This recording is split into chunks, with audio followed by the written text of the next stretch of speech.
Hi air signs, Tarot Twins here. Welcome to your love messages, the messages you need to hear from the universe, featuring myself and of course Black Feather Tarot. Hi air energies. So this is a reading for Gemini, Libra, Aquarius, and it's going to be the messages that the universe needs to deliver to you at this time, regardless of the love situation you find yourself in. We've got a beautiful red love candle happening here, wonderful setup. We're excited to bring you some messages here. I'll give the cards a good shuffle. And I'll move these out of the way for you because we'll be using these decks. If you were after a private reading with myself and Black Feather Tarot, we do have some available slots.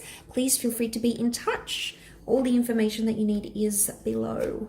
Okay, a lot of fire energy here. The Seven of Wands, the Two of Wands, the Page of Swords, and the Two of Swords. Okay, fire and air. Okay, I'm seeing that a lot of you, you're manifesting your thoughts here. I feel like you're fueling someone actually.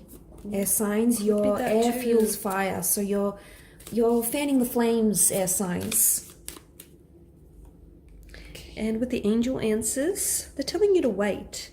Something here might possibly unfold within the next few months. You're also being asked to take action, which makes sense because you've got the Two of Swords and the Page of Swords. You're in your head about something or someone, and then you've got this fire energy that's shown up, and you're asking, and you're being asked here to implement action. Because if you don't, it might not necessarily manifest for you at all. I mean, a thought is just a thought unless we put it into action. A wish is just a wish unless we, take the necessary action. So that's an interesting message for you there. Gems, I don't think Gems, Libra, Aquarius, I don't think you know what you want.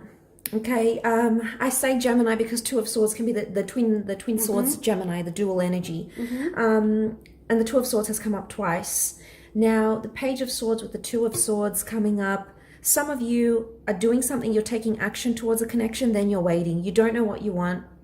You are in a very uncertain energy right now about a strong romantic connection.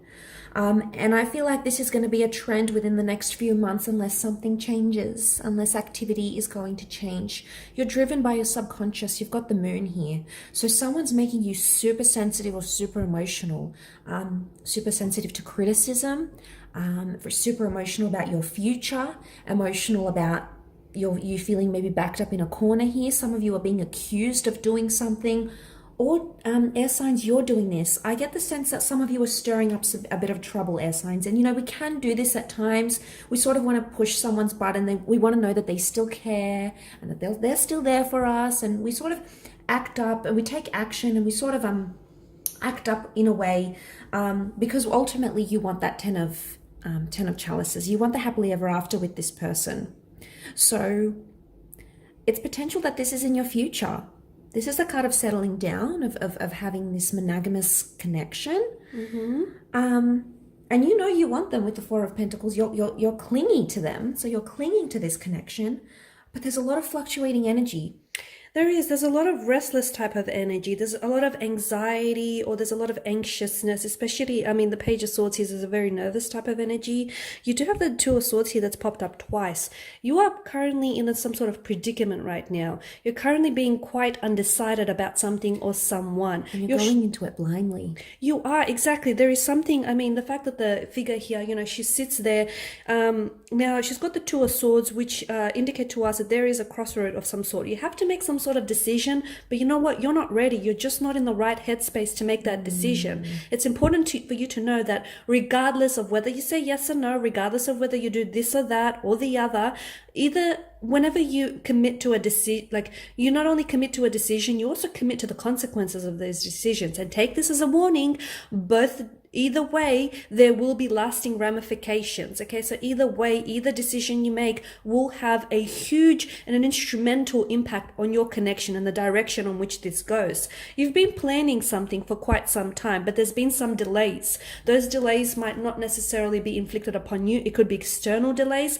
And again, I feel like maybe you're trying to fight something off, because the Seven of Wands, it's a very, there's a lot of resistance. So maybe you're trying to fight against these delays, or you're trying to oppose something here, or maybe it's the universe's way of trying to oppose something for you here. So just because your plans aren't being carried out right now doesn't mean it's not going to happen for you at all.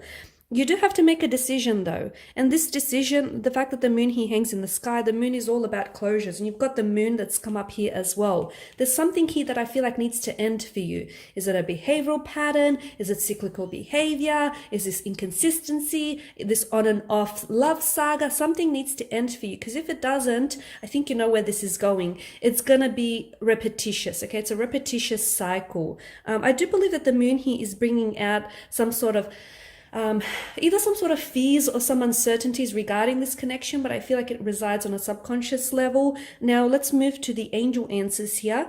Romance. Okay, there is a very strong romantic energy between you and this person. It's almost like you're unsure. There's a very strong sense of uncertainty. Now you are air energies. You're also prone to thinking and overthinking, analyzing and overanalyzing. And I wonder if some of this may be worsening it for you. You're being asked to take action because you're in your head a lot, okay? You need to make a decision, but do not make a decision in a place of uncertainty. So if you're straddling the fence about something and you're not sure how to go about things, you need to meditate with your thoughts and your feelings, okay? Because you are air energy, you're governed by mental energy.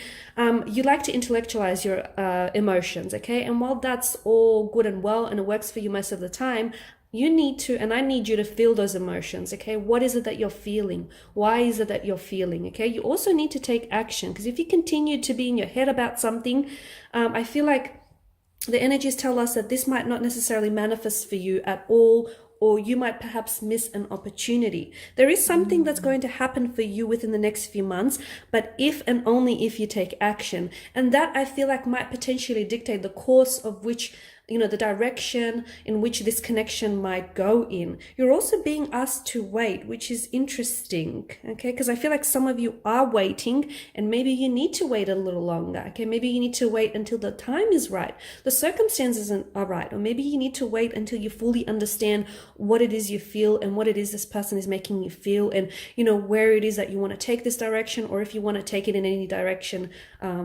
if you want to take this connection in any direction at all here. The Ten of Chalices, for some of you, I feel like you are heading towards that. I mean, this is the storybook romance, that fairy tale novelesque card of the deck. So some of you, I feel like you are heading towards that, but I feel like there is some sort of obstacles that you need to fight off or you need to conquer before you head over there. Yes, that's right. I mean, I see the unicorn here. So you're going to do something out of character, air signs. This is a rare event or conversation or gesture that I think you're going to do because the take action card is next to you. Air signs, I think you're sort of going to, do something you wouldn't normally do, something that's outside of your character, but it's to move yourself forward or to move this connection forward. The moon has come up 3 times. Strong Cancer that's coming through with the moon, possibly a Pisces here. Could be around a long distance connection. There could be some jealousy or trust issues. I get the sense that there's a lot of accusations coming in. And a bit of an imbalance. I mean, he's got mismatched shoes. There's a bit of an imbalance with the energies. So it's really puzzling, the take action and wait. I think you're getting mixed signals from a connection, from a person, to be honest. And I think your way of handling it is you're sort of reacting to it. And it's either like, if they're making you wait, you're making them wait. If they're taking action, then you take action. You could be sort of following their lead here a little bit. Not necessarily in control here. Yeah, because, I mean, you're the swords. You've got swords crossed over your chest. You've got the blindfold on. So it's like someone's being unpredictable and you're playing their game. You're at their level, and you know what? If they're sort of going to leave you guessing, you're giving them the exact back energy, that exact same energy back. So I get the sense that it's a bit of back and forth here with the Two of Wands. I do. What I love here is that things are open-ended as they stand. To hold the world in your hands could very well indicate the World card, which is about open opportunity, things that aren't closed off as yet. So I don't really get the sense that there is an ending, actually. I get the sense that things are very much open-ended. or there's an ending approaching. Maybe for some of you there is, that there could be. The 10 can represent an ending with that number 10 here, going from the 9 to the 1. I think the Two of Wands, importantly, notice how he holds the, you know, the world, the globe in his hands. I feel like this is a message to you. You currently, those decisions that we spoke about that you have to make, essentially you do hold the future in your hands. So you decide, you know, which direction you want to travel into, because the world is in your hands. And do not place the key, you know, the key to your happiness in someone else's pocket. Don't do it, Gemmies. Oh wow, that's a lovely way to Exactly. to bring out the best message here for you. So Okay, and I guess we're going to leave it on that note. We just want to thank you all for watching and listening. Thank you for your loving support here. don't forget to like and subscribe. We will be sharing with you more Tarot Twins love messages throughout the week, so do stay tuned. For a private reading, our emails are below. Please feel free to be in touch, and we shall be in touch very soon. Bye for now. Take care.